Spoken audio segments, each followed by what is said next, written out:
My name is Monk Rowe, and we are near Clinton, New York. I'm pleased to be talking with pianist Zeke Mullins today. Welcome. Thank you. And tomorrow or later today, you'll be playing up at Hamilton with the Harlem Blues and Jazz Band. Yes. How long have you been working with these guys? Well, let me see now. This June. It's been about maybe 6 months and a few months. Yeah. We kind of got into lock with each other. Let me see, how did it happen? The gentleman that formed the band, Al Longman, he's a physician, dentist. Right. And somehow or another, me and him, we sort of, I guess you might say, bumped each other, you know. Yeah. And he just liked the way I played, and we got together, and it's been very easy, man, very easy, and what I might say, professionally exciting, man, playing with these guys. You know, when I get on the bandstand with them, it's never a lot of friction and a lot of, blah, blah, blah stuff going on. It's always, all we know, we're there to play music. And that's what everybody does, with the intention of trying to sound and play as well as they can. Mm-hmm. You grew up at a time where there was no such thing as going to school to learn jazz. No, there wasn't.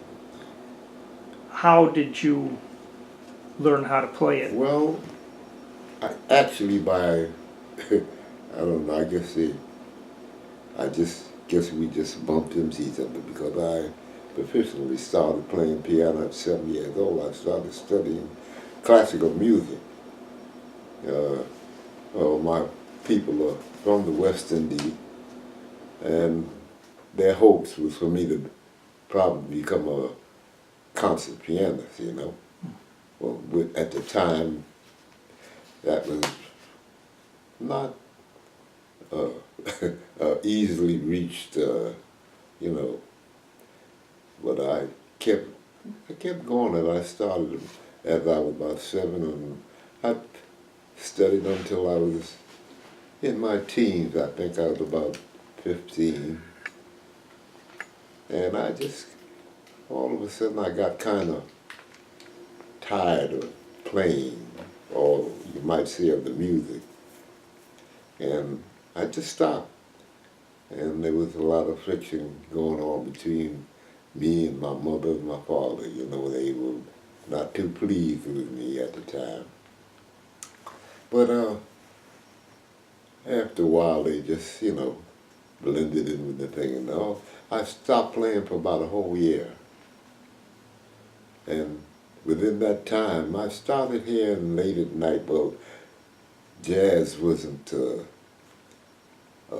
what you might say, a thing that was on the radio or it was recorded and everything, but it was more or less a sort of a background thing, you know. And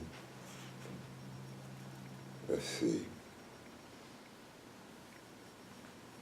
I started hearing it, little bits of it at night, like around maybe 8:39, 10 o'clock in that area, about maybe sometime 15 minutes, a half an hour, And I, having played it or having been connected with it, it sounded good to me, the feeling, the what you might say, the feeling that it gave me. I said, gee, I like that, And I even went and bought some books and sort of tried to,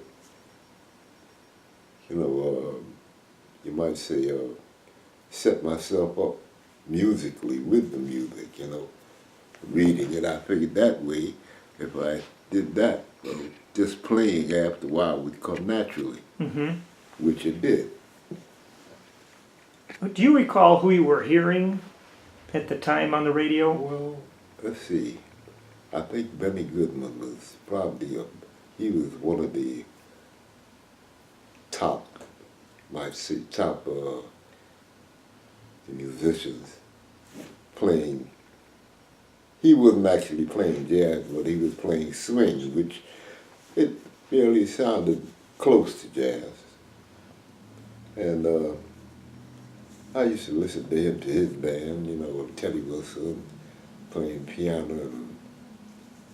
And he had that extra group, sextet I think it was, and Lionel Hampton was in that group, yeah.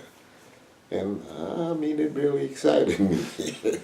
I could, I started talking about this, and well, my mother and father, I have to confess, they weren't really into it like I was. You're going from Beethoven to Teddy Wilson, right? It was a long ways, right? Yeah. But I just kept it up, and a lot of the stuff that came from, I taught myself, because I bought these books. I could play scales and stuff, but then I came to realize that the chords in jazz were built on the scale. So if you understood your scale, then it wasn't that really hard to understand the distance of the notes playing chords, And it took me quite a little while, though, those chords, man, they're not as easy as you say chords, but there's so many of them. And so many variations. Right. And Right. I was glad to hear you say about the scales, though, because I tell my sax players, if you can't play your scales, how are you going to look at a chord symbol and figure out what it is? That's right. The scales are the background of the chords. The chords are built from the scale. Yeah. And if you're familiar with your scales, it's not that hard. It's not exactly easy at first because you having to do the classical music. You don't deal with the chord thing. It's melody lines. Right, but you got to learn the scales because you were taking classical lessons. Yeah. I've often wondered, part of being a jazz piano player is doing substitution chords sometimes. Yeah. Do you have a method, or can you explain how you choose to switch out one chord for another? Well, each chord has a substitute neighbor, and you can go from that. Once you learn the what you call foundational chord, you find out what is the neighbor, what is this chord, what you call me, and you go from that. And that way you can find out how to use your substitute chord. It's not done overnight. It takes quite a little while to really absorb that and be proficient enough to do it. If you become familiar with arrangement and you don't like a chord in there, well, now you can substitute something for it, but it has to be something harmonically within the arrangement, That's the same thing with adding, in other words, adding notes to chords, stretching chords out. You have to know when to do this and when not to. And does it depend on who you're playing behind? Sometimes, yes, because some musicians, some band leaders, they don't want to hear, they're used to hearing a certain chord. And man, why are you playing that, man? Don't play that. And they'll tell you what they want to hear, you know, because they've been hearing this for God knows how long, you know. But that used to bug me in a way because sometimes some of the chord changes, to me, to my ear, they seemed kind of dull, you know. And I studied how to lengthen, how to add on notes, and I would try, and I no man, don't play that. And that used to annoy me, you know, but I kind of laid back on it, you know. I see. But some guys would want you to do that, you know, would want you to add on or change some notes, you know, or what's wrong. Kind of, because it gives the particular arrangement, it gives it a different sound, you know. Yeah, and it lets the improviser sort of go a little. It stretches his space, yeah. Yeah. Do you ever pick up any things from different bass players? Like you might hear them play a certain note in the bass. You go, hey, what is that? Yeah. Let me build a chord on that thing. Yeah. And there's some guys that are so good. There's some bass players out there that are so good, man. They can play the right bass lines and add on, you know, different note passing chord notes that give the arrangement such a different sound and gives it a little boost in sound, you know. And I like that, but some guys just play what they see there, you know, and they won't try to. So I asked one guy, I said, man, why you play the same thing all the time? He said, well, man, that's what's written. I said, well, okay. What can you say about that? So you got out of late teens, late 1930s. No. You said you were born in 1925. Okay. Yeah. So late 1930s, early 1940s. You had to make a decision about what you were going to do. Well, let's see. I started studying music. It was 25, about 1930. I started classical music. And I was playing, you know, playing around. I didn't get into playing any jazz or anything of noteworthy until about 1940, 42, you know. And when I started, just like I said, the guys would tell me about the chord, man, you're not playing the right chord, you know. Say you play beautiful runs and things, but you're just not playing the right chord. You know, I see. It's sort of off something, and if those things sort of off, I said, okay, man, I'll try to study it and make a different arrangement. Can you name a few of the tunes that you might have been playing back then? Oh boy, Was it? Sweet Lorraine. I can't give you anything but love.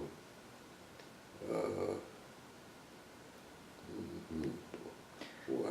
And did you have what we call a lead sheet, like melody and chords? How did you learn the songs? Well, what I used to depend on, my father, he would go in the music store, and if he heard tunes on the radio, you know, he would buy them and bring them home for me, you know. And I would pick out, you know, ones that I liked, you know, and play them, and then figure out what I'm going to change, you know. And he would tell me, say, listen, don't try to change a man's melody, you know. I said, no, I'm not going to change his melody. I'm just going to add to the chord change. That's good. That's good. Using your ears and yeah. It wasn't, man, it wasn't easy at first. It took quite a little while to become adapted to doing this, especially while you play, you know, to do it while you play. Do you remember the first time you got paid to play? Jeez, I tell you the truth, I can't, no. Well, it was only about 70 years ago, right? No. But what kind of gigs did you then start to play after you felt you were good? Well, they were like weekend things, you know, like nightclubs that have music on the weekend, maybe from Friday to Sunday. Because a lot of times some guys that would go upstate, like to Buffalo or either Syracuse or White Plains, you know, places like that, and play there for the weekend. In other words, we go up on a Friday and come back on a Sunday, or let's say early Monday morning. Yeah. Yeah. Yeah, you got to watch the sun come up. Yeah. Yeah. Must have been an adventure, because you never know what kind of piano you're going to get. True, man. It was at first for me. Well, the first thing was traveling, because I hadn't done any traveling, you know, musically. I hadn't done any traveling, and just getting out of New York and seeing the different places, you know, learning these different places, and that was a sort of a thrill in itself, you know. And these groups would be like drums, bass, saxophone, and sometimes guitar. Yeah. And we would work the weekends, Friday night, Saturday, and Sunday. Were people dancing to your music? Yeah, sometimes, sometimes. Some places they wouldn't allow dancing. I don't know, the club owners would tell the people, no dancing, you know. And to me, I thought that was self-defeating. Because hell, if you come to a place and you're gonna buy drinks and stuff, and the music is good and where you want to dance, why shouldn't you dance? Yeah. You know, as long as it's not disturbing anything. But, you know, club owners, they have their own, they are a group of people that have their own thinking, you know, and a lot of times you can't change it. You come into their clubs to play music, you can't, they won't allow you to change their thinking. Were you old enough to drink then? I'm trying to remember was a drinking age? No. And the funny thing that you say that, I was always seemed like I was the youngest, the baby in the group. The guy would tell me, no man, not you don't, you don't drink that stuff. And it was some time, man, I played out there before I was able to take a drink, you know. The guy would look out, no, you're too young for that. Yeah, when you're 18 and the other guys are 21, it seems like a big difference in age. 25, 28, you know. And they had that more experience traveling and on the road, and you know, musically also they had much more experience, you know. And they would throw it around, you know. If they heard something that wasn't right, they'd tell you. Was there a mixed audience in most of the places you played? Both black and white patrons? Not that much, no. Because things were a little difficult at the time. Not that much. Generally the audience was mostly white. A few people of color might, you know, come in, you know, what you call them, but generally the audience is white. And it would have been considered a jazz club. Okay. That's very interesting. Did you have to serve in the military? No, I wasn't fortunate enough to get in the military, no. No. You weren't fortunate enough to get in, is that what you said? Yeah. Mm-hmm. Why would you have felt would have been fortunate? Well, I don't know.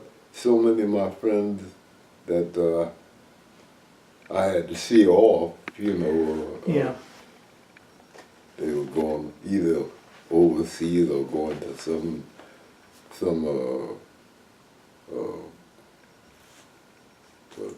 Military base or something. Right, military base to what you call me, you know, getting knowledgeable about how to fight.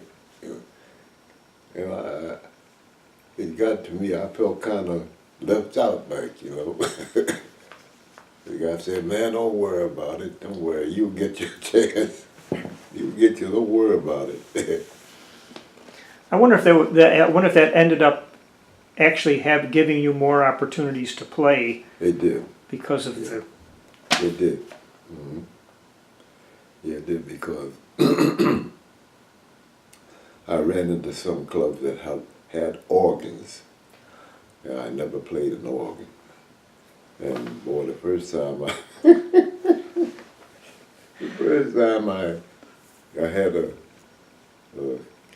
occasion to run into one, boy, it was a disaster, man. It's a different Oh, brother. animal. Yes. But I tell you, once I got the hang of it, you know, what is supposed to happen, I didn't do too bad. In fact, as the years went on and when I got married, the lady that I married bought me an organ. Bought me a Hammond B3 and a Leslie speaker. Wow. Yeah. Went down to the store and paid cash. When she told the guy she was going to pay cash with his mouth open. Did you ever have to, or choose to, work a day job outside music? Yeah, I worked the daytime there. Mm-hmm. I worked at construction work. I worked in as a shipping clerk. I worked, let's see, department store. Mm-hmm. That's about what I can think of right offhand now. But I didn't really like that so much. Working, you know, in one thing and then having to play music after that, you know. That really didn't strike up too good on me. Yeah, it makes it hard on your family life too. If you, But I did it. yeah. You know, I did it. Mm-hmm. Tell me about getting hooked up with Lionel Hampton. Well, now this was something a left-handed something. My friend, I had a friend of mine. He was a Charleston fellow from Charleston, South Carolina. He was a trumpet player, a hell of a trumpet player, man. First chair trumpet player. And he was working in the band, in Mammoth Band, and he said, he came to me one day, I was working in a club up in Harlem. He said, Zeke, he said, man, listen, this musician, he has an opening for a pianist, he needs a pianist.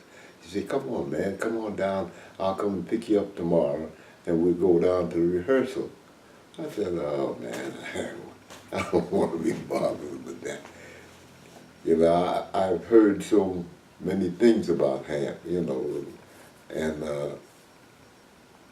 I don't know, I just felt that I wouldn't fit in there, you know. He said, man, listen, leave it up to me, man. He said, let me take you. He said, I'll tell you what, I'll be here to pick you up tomorrow at 2:30. And boy, he was right there, 2 o'clock. He was at my door, man. He drove me down to the rehearsal. 48th Street, I think it was. So I forget that rehearsal studio. But anyway, when I went in, he said, "Hey, Gates, everybody's Gates." He said, "Come on, play one with me." And the tune he called was "How High the Moon." I said, "Good God." Well, it's a good thing, you know. I had been playing with groups of, you know, played some tempos like that, you know. And I went right on through it, man. And he looked around. He said, "All right, listen, Gates, pack your bag. We were leaving in the morning." And that's how it started, man. He almost didn't give you a chance to say no, right? No. Well, I tell you, I worked with that man 18 years. 18 long goddamn days, man. And years I worked with him. And I remember we came from overseas. We had been on a trip like Germany, Switzerland. I can't remember some of the other places right now. But anyway, we came back, and I think we were coming through the Port Authority. So he was walking with his wife, and I walked up there and I said, I said, "Listen, man, I'm putting my notice in." And he said, "Oh, Gates," he said, and he laughed. "Ah." He said, "Man, I'll call you tomorrow. We talk tomorrow," you know. And he laughed it off. I said, "No, I'm telling you, I'm serious." I said, "My wife wants me to come in. She wants me to get work within, you know, within the city, you know, because I've been out of most of my life, you know, and with her and everything, I've been on the road. Sometimes, man, I go out and we stay out 3 months, you know. And one night, so he said, "Man, Zeke," he said, "Man, come on." He said, "Man, don't break up the group. Don't break up the group." I said, I'm sorry." I said, I got to follow my wife, you know, her feeling. She wants me to come in to give it up, traveling. And so that was man, he bothered he bothered me, man, for months. Was this? I can almost picture it. Was this the big band, or was it a smaller group? Well, was it both? The big band, yeah. Yeah. Because he had a big band, and sometimes he didn't use the big band. If he was going somewhere, he would just call me and the bass player. Or sometimes it would just be me. It would just be me and him playing, you know. Or sometimes he'd call me, a bass player, and a sax player, you know. Man, He was a real showman, wasn't he? Yes. On stage. Tell me about some of the stuff he would do. Amazing, man. People be out there looking mean, rumbling. "Come on, when let's start the music," you know, and all that. And boy, he'd get out there and he'd start playing them vibes.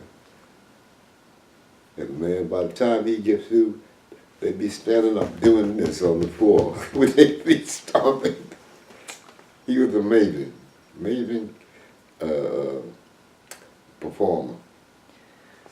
Did he come over to the piano on occasion and Yeah, do his two-finger thing? Yeah.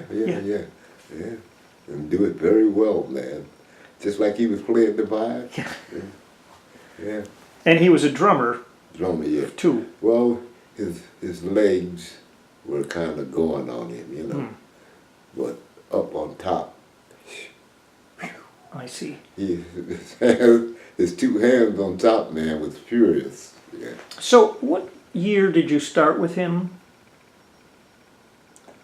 Let's see. 45. It was like 1940s, Okay. might have been 1946 or 47. Because in the history of jazz books, they often mention that he helped get the rhythm and blues thing going, popular. Yeah. That song he did, Hey Bopper. Yeah, he made a fortune off that. I hated that man, so. But he made a fortune. We used to play it Every place we played, man, that band played, we played, that was one of the numbers we played. And you guys in the band were expected to sing back Yeah. the thing, right? Mm-hmm.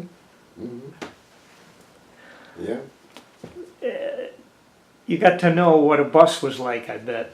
Yeah, well, fortunately, we had a nice bus driver. What was that man's name now? Oh boy. But he was a nice man. Because sometimes we come into town, he'd bring Hamp and his wife into town, and we'd come into town, and we wouldn't have nowhere to stay. And he'd take that bus and put us on the bus. He said, come on, guys. He said, we're going to find somewhere for a decent hotel, you know. And we drive that bus and drive it around until we came up a hotel, and he signed, see that everybody was signed in, you know. More like a road manager then. Yeah. Wow. He was something else. I'll never forget him. I can't, that's how I say I'll never forget him, but I never forgot the man's name. Yeah, he was something else, man. Did you guys have to pay for your own rooms? Let's see, yes. Mhm. Sometimes and sometimes not. Yeah. Okay. It all depended, yeah. So you probably were putting 2 and 3 guys in a room when you... Well, When you could. at least 2 in the room, yeah. Yeah. No, it wasn't ever 3. Two would be in the room, but mostly he tried to get us single rooms, you know, because a lot of the guys didn't like doubling up. And me, I was one of them. I like that doubling up. Mm-hmm.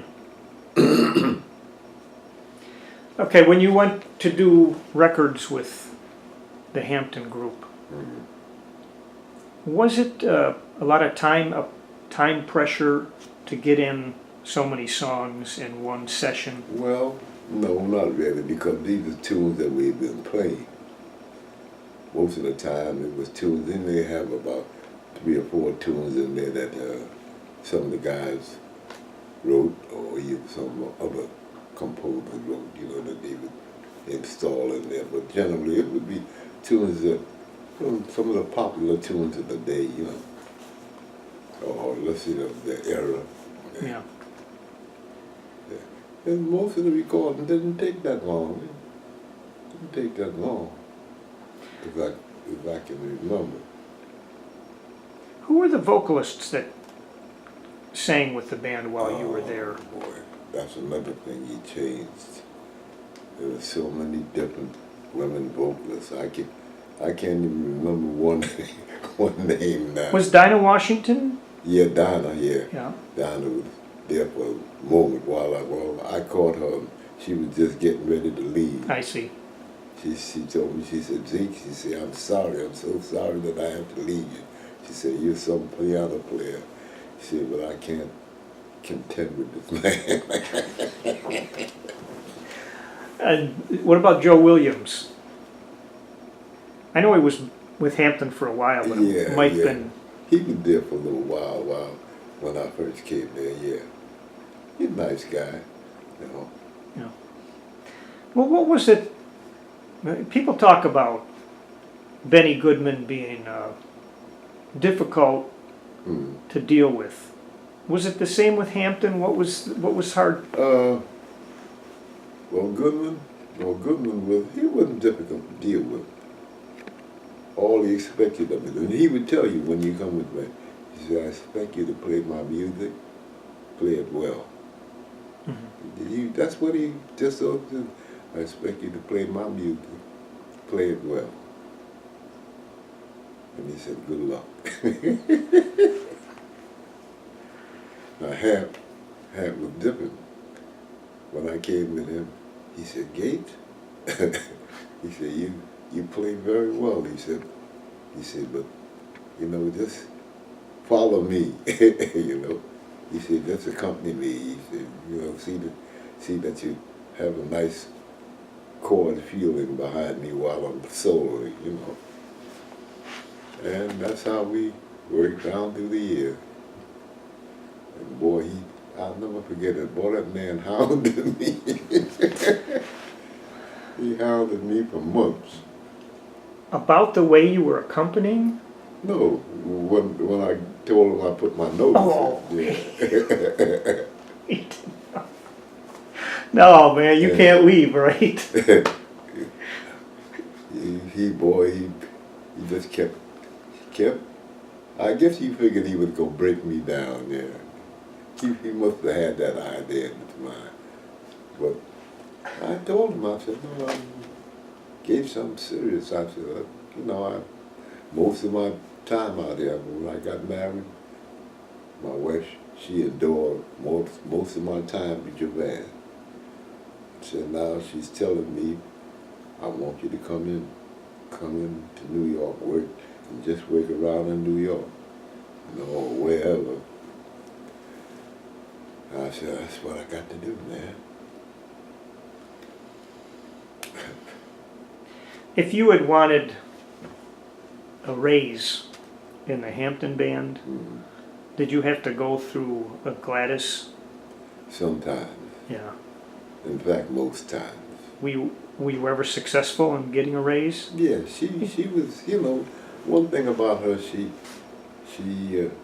pretty stern businesswoman, but, you know, if she saw that you knew your job and what you were doing was good for the band, she wouldn't stand in the way. Mm-hmm. No, she wouldn't stand in the way. And she'd tell him, she said, lean off of these musicians.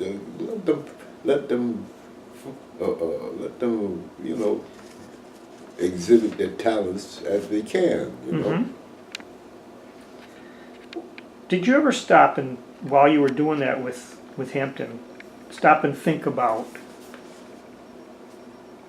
what kind of salary would I be making in a day job Mm-hmm. as opposed to what I'm doing now?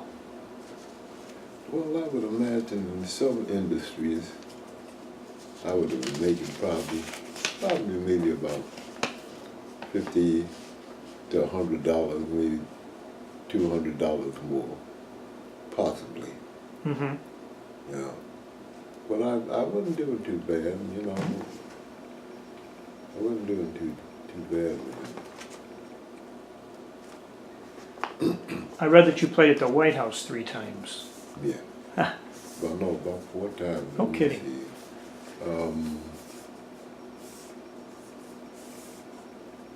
Eisenhower, Bush,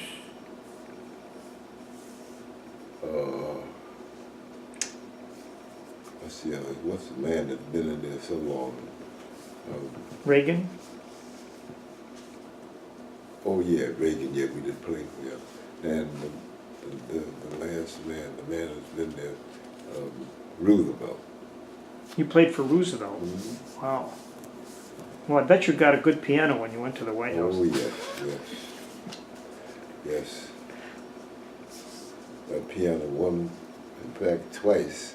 Played on the Bosendorfer piano. Oh. Oh. Boy, what a keyboard. Lord. I'll never forget that instrument. I sure would have loved to have one of them pianos. Yeah. And, you know, as good as the Steinway is, and that's the top of the market, it makes the Steinway sound like a toy. Maybe you could trade your Hammond B3 in for a Bosendorfer. Yeah, that's some piano, man. So when you got off the Hampton band, then you sort of had to re-establish Oh, a reputation. Yeah, back in the city. Yeah. Well, that wasn't too hard to do, you know, because club owners are funny. All they're interested in is hearing the cash register. Long as the cash register keep on ringing, most of them, you know, they just go on about the business, doing whatever they gonna do. Some of them are musicians themselves, you know. They just go on, you know. But now if you kind of slack down and you ain't doing the job, now they'll let you know quick. Mm-hmm. What did you think of the late 40s and early 50s with Dizzy and Charlie Parker and Oh, I respect those guys highly. Well, they were tremendous musicians. Dizzy and Bird. And they started something, man. It was artistic. They started something. Yeah.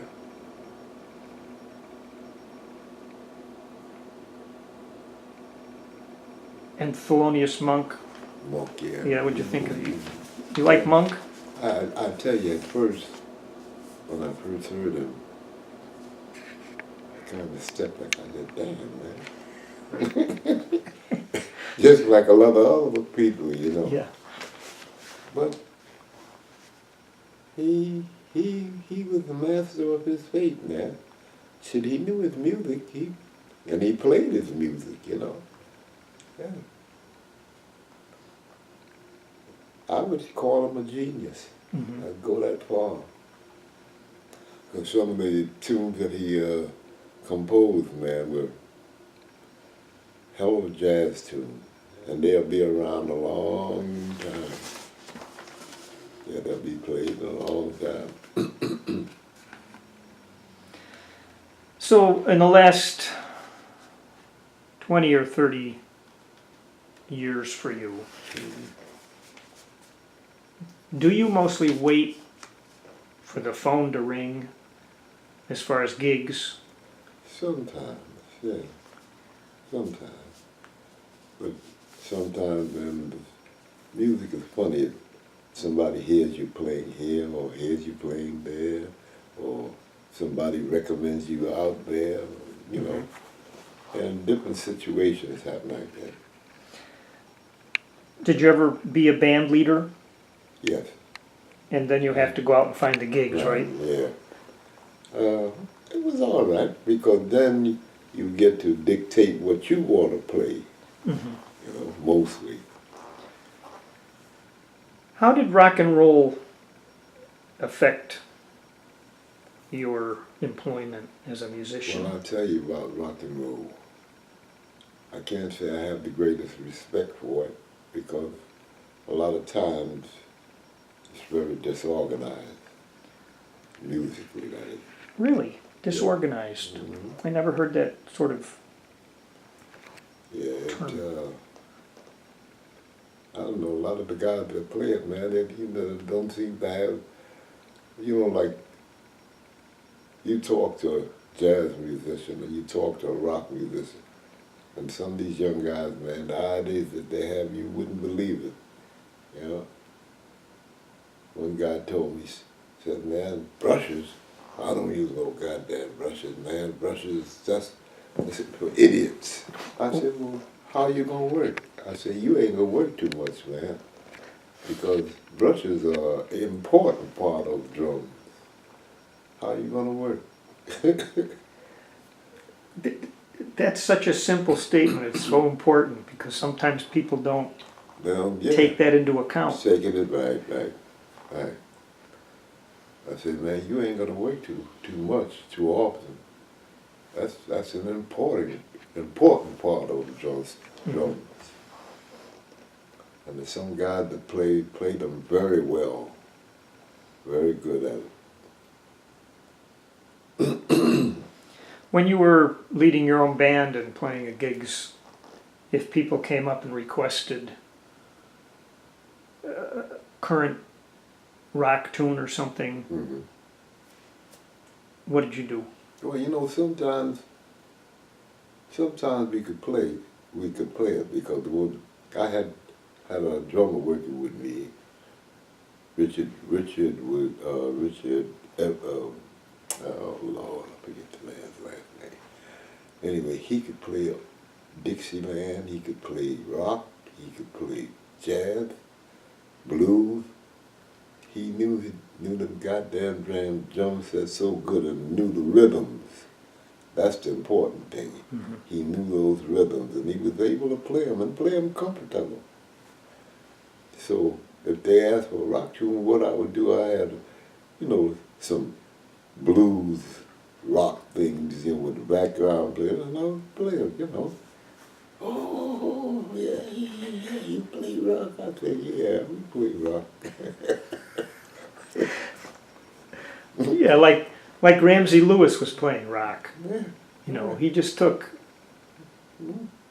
songs and sort of put a rock Yeah, beat to it. Ramsey's a hell of a pianist. Yeah.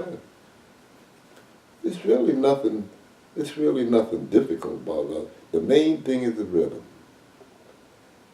If you're a pianist and you are a drummer or a bass player and you have that rhythm in your mind, you feel it, you can do it. You can play it. Because it's music. Mm-hmm. It's compatible music. When you figure it all out, it's music.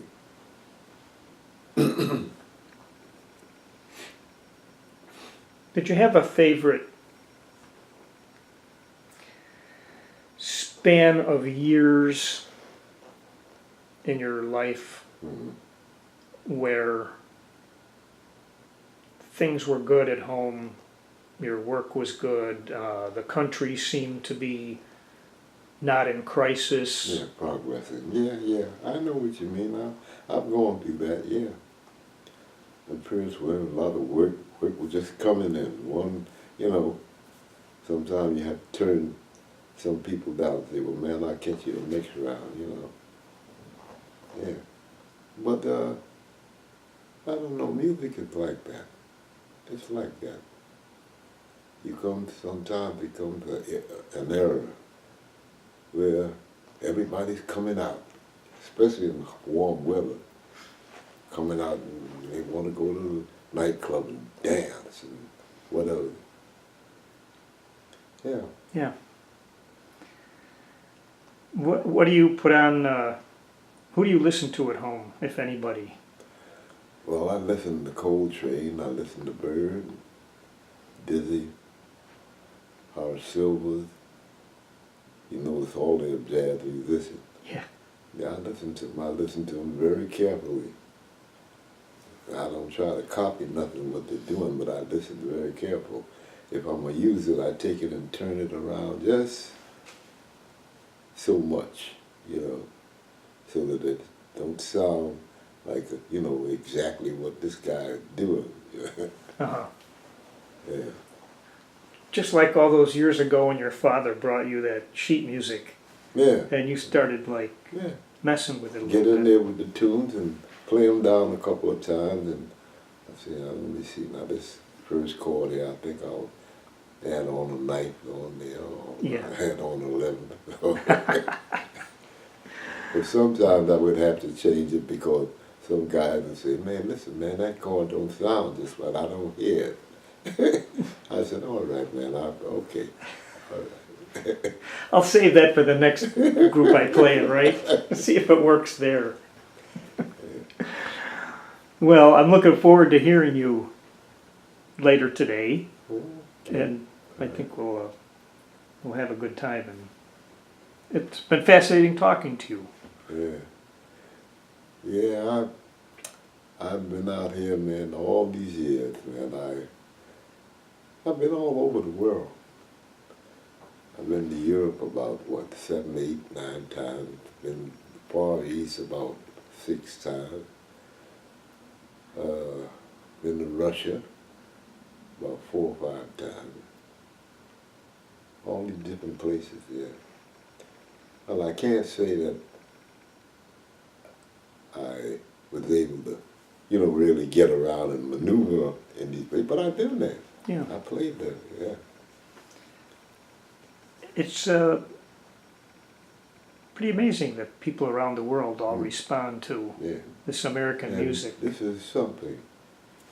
You could go to Russia and not be able to speak a word of Russian, but you get on that bandstand and you start playing, and people just come right around the band and be shaking your hand, and they be talking. You don't know what the hell they're saying, but they enjoy the music.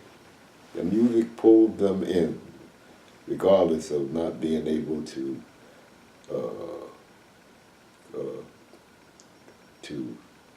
let's say, understand what each other, what we're saying, you know, but the music. And I always talk about that, man. If you play the music, just play it.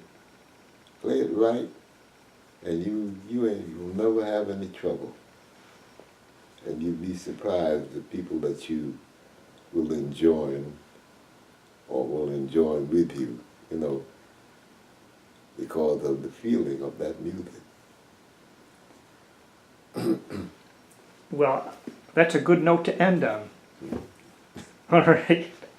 Well, I don't know. I hope that you remember all I said to you, because I think that's probably one of our we don't get enough publicity. A lot of people don't even know about us. Right. And I'm hoping, you know, every year I'm hoping that the tide will turn. Right. Well, that's part of the reason why we're doing this. So thanks a lot for talking to me today. Yeah. All right. Well, I appreciate it, man.